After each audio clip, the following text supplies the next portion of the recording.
You're listening to the European Parliamentary Research Service podcast on mandatory origin labelling schemes in member states.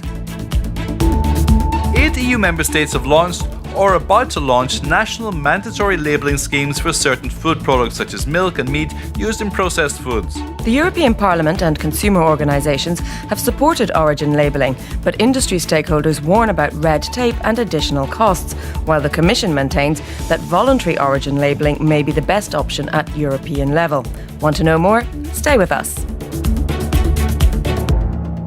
Indicating the country of origin is obligatory for certain foodstuffs such as fresh fruit and vegetables, fish products, honey, olive oil, eggs and beef products, and since 2015 is also obligatory for unprocessed meat of swine, sheep, goat and poultry.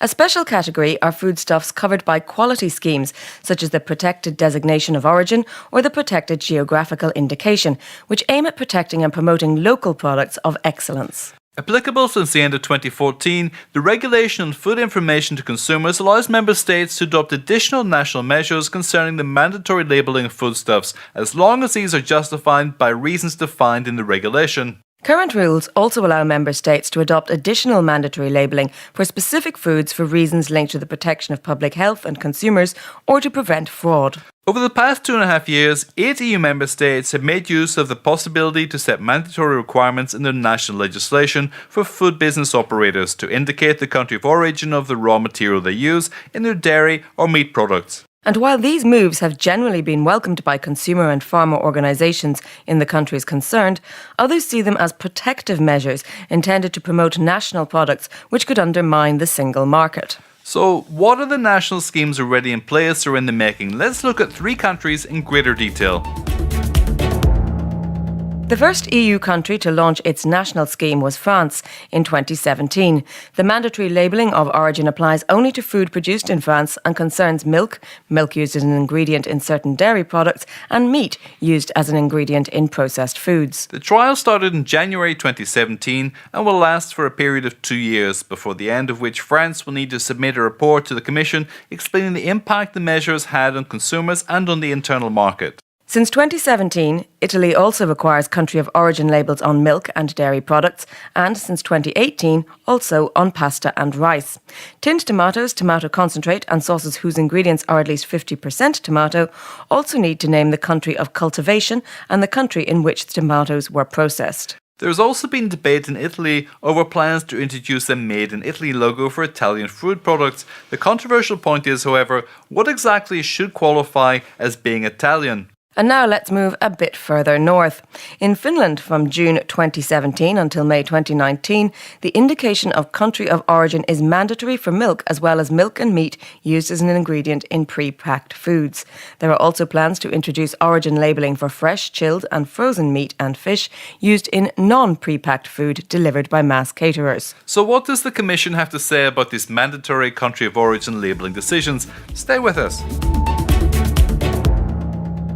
In a report prepared by the Commission on a possible mandatory country of origin labelling for meat used as an ingredient in pre-packed foods, the Commission points to some interesting facts, notably that while European consumers seem very interested in knowing where the meat they eat comes from, they are less enthusiastic about paying for this information. The report also highlights that mandatory origin labelling would pose operational challenges to food business operators, forcing them to radically alter their sourcing practices and increasing operating costs by 15 to 50%, a great part of which would be passed on to consumers in the form of higher prices for their products. Having analysed the same possibility for the milk sector, the Commission concludes that mandatory origin labelling is not the best solution at EU level, especially considering the limited consumer willingness to pay for such information, the administrative burden, and the impacts this may have on EU competitiveness and trade. So to the Commission, voluntary origin labelling is still the best approach to follow at EU level, but how does the Parliament see it?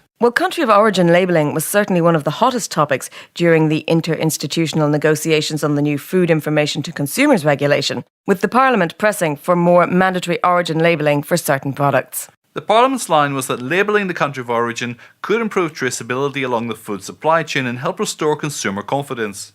Which was much needed after the 2013 horsemeat scandal and the others that followed. Since then, the Parliament has passed several resolutions supporting the mandatory indication of the country of origin or place of provenance for certain foods. But the dairy industry has voiced serious concerns against it, arguing that it would not be feasible for dairy products because a carton of milk contains milk from several cows from various farms, often located in different geographical areas. Consumer organisations, on the contrary, argue that consumers increasingly want to know where their food comes from and demand more information on the country of origin of food products. So, what are the next steps? Well, while the Commission maintains its position that voluntary origin labelling, combined with the mandatory requirements contained in the current Food Information to Consumers regulation, is the way forward at EU level, it has also committed to analysing the results of the national experiences once those trials come to an end, and it will reassess its own position in the light of those conclusions. However, it is also warned that there won't be an automatic extension of the national scheme, so if the member states concerned want to continue their experiments, they'll need to let Brussels know. You're listening to the European Parliament Research Service podcasts.